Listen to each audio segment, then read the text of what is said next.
Oh, come on. I raised to oppose this legislation. When this legislation was originally proposed, I was a big proponent of it. I thought it was a compromise deal where it possibly got rid of the 287G program, but at the same time, it really focused on detainer issues. And that is a big problem and big concern with many of our constituents. I know the young lady from Baltimore County has had a bill for the last 5 years to crack down on criminal illegal aliens that have been in our jails already. They're arrested for another crime. And look, we actually, I believe I signed on to maybe 2 or 3 different letters to the governor asking him to help with this situation.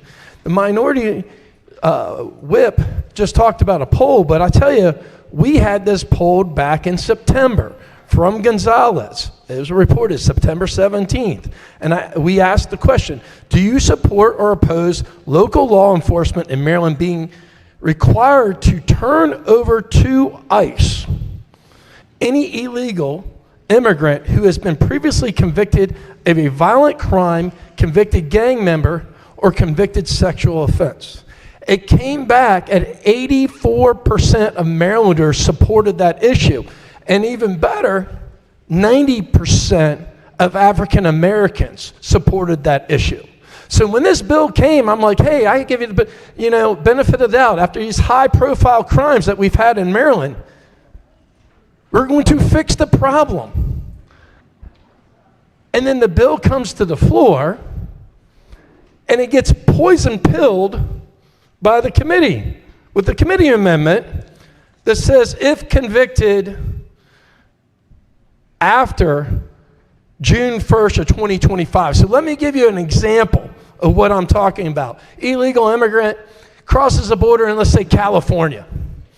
While they're there, they do some bad things. Maybe it's human trafficking. They're arrested as a felon, commit a felony offense.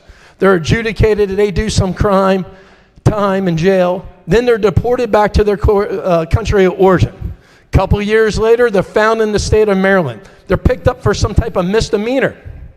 They're in jail, in custody already, but by this legislation, they don't have to be turned over to ICE because they committed the offense a couple years prior. This bill is a Trojan horse from what our constituents want. You're saying you're going to fix a problem, but it doesn't even come close to addressing the problem. It's a Trojan horse. And for that, Madam Speaker, this bill is just directionally incorrect. And I'm voting red on it. Thank you, Madam Speaker. The bill's sponsor.